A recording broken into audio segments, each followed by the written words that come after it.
It's a slippery slope. It's the thin end of the wedge. Give them an inch, it'll take a mile. Although these arguments may have some merit, I think that the real reason that Christians have such affection for them is because they can be so easily transformed into straw man arguments. We can take a statement like, we should consider declassifying marijuana as a criminal drug, and it'll be met with the response, legalise drugs and pretty soon you'll have a crack den on every street. So what we need to do here is just take a deep breath, wipe the foam of indignation off of our lips, and just take a look at some of the stuff that you've come up with this time. We'll start off with porno shop in the affluent neighbourhood, and you say that people object to it because they see it as the start of a slippery slope, leading to an overall degradation of the neighbourhood. Now I reject that. I think that the reason that you and people like you object to having a pawn shop on Main Street is solely down to your prudery and belief that sex is somehow dirty or wrong. We'll often hear this cry, oh, how do we protect the children? And I think the answer is really simple. Tell them the truth, that this is a shop for adults and that there are some things that adults do that children don't. Adults smoke, they drink alcohol, they get married, they drive cars, and sex is one of the things adults do, children don't.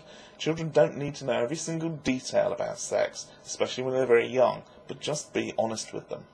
Because if you're that worried about the welfare of children, don't poison their minds with your guilt-sodden prehistoric values. And whilst we're talking about values, I can't help wondering how many of the same people who'd object to a pawn shop opening on Main Street would care that much if it was a gun shop. Now, your equating of homosexuality and criminal behaviour is not only offensive, but it does a beautiful job of exposing your bigotry. First off, I would contest your assertion that homosexuality is the first sinful behaviour to gain mainstream acceptance. The fact that gay people still suffer from routine discrimination and abuse suggests to me that mainstream acceptance is still some way off.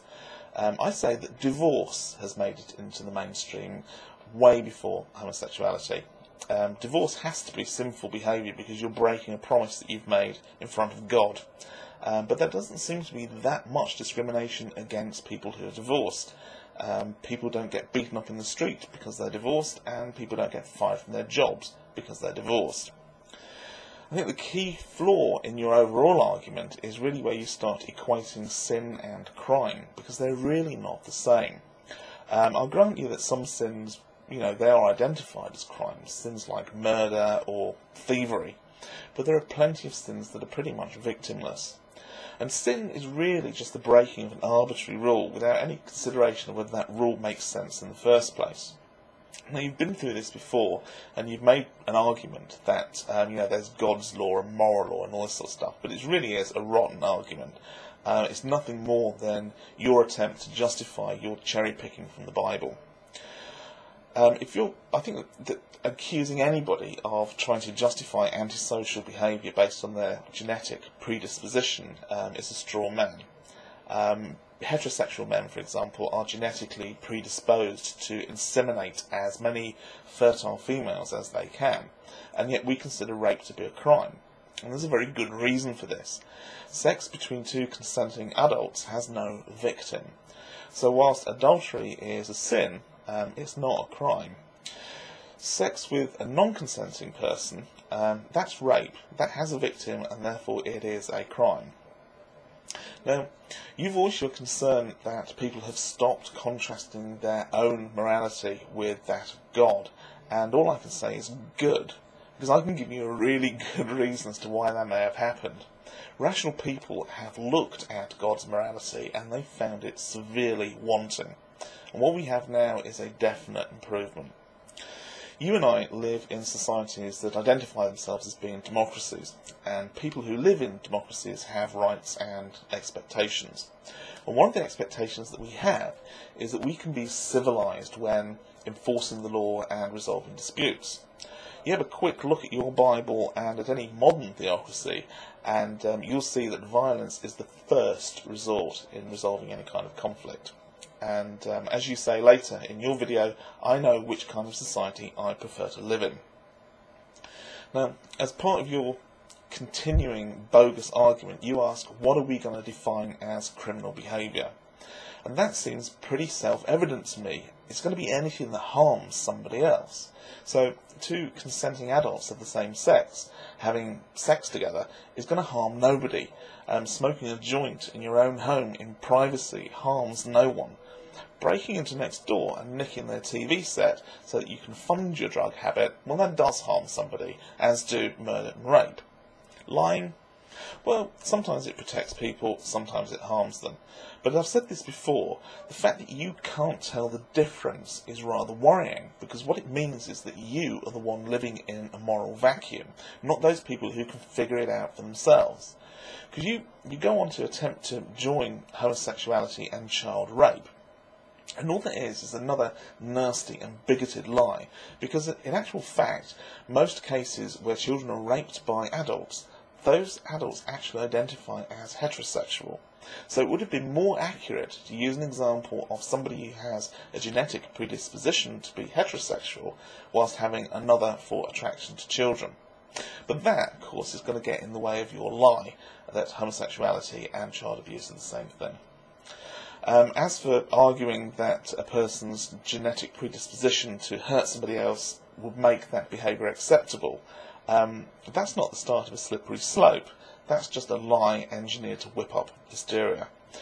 And, you know, for somebody who's concerned about sin, you seem to do an awful lot of lying. You mentioned that we might be genetically programmed to behave one way, but we can overcome that to behave another. And that's quite true, because that's what being civilized is all about. That's why if you see somebody with something that you want, and you're bigger and you're stronger than them, you don't just go up and take it. But sin and antisocial behaviour are not the same. Sin is what the Bible teaches us is wrong. But as I've already said, the Bible's morality is at best questionable, and I think that it's very dangerous for anyone to trust their morality to a mistranslated document that was written by a patriarchal set of Bronze Age desert nomads. This idea of sin is just nonsense. We should be questioning why something is wrong, rather than simply accepting that it is wrong, because that's what we've been told. The slippery slope that you and your fellow Christians should really be worried about is not that allowing a pawn shop on Main Street will lead to the collapse of civilization, or that tolerating homosexuality is going to lead to the acceptance of rape of adults and children, because these are clearly ridiculous and hysterical arguments. The slippery slope that you should be worried about is the one that starts with you suspending your critical thought processes to the degree where you can believe claptrap like, you know, all of the world's creatures fitting into a small boat, or virgin birth, or people coming back from the dead. Because that particular slippery slope quickly leads you to believing any old garbage, simply because it's either what you're told, or it's written in your book, or even because it can be interpreted that way from your book. And you just go on and you swallow it, hook, line and sinker, because you've given up your ability or your will to question anything associated with your religion. And that's where that slippery slope leads you. You can justify any act, any thought, any atrocity as being what God considers to be right, because you just don't think about what it is that makes sense. Now, a slippery slope is only that if you suspend your rational thought processes, because with each step that you take, if you're thinking about it, eventually you'll reach a point where you'll think, this next step stops making sense, and that's what protects you.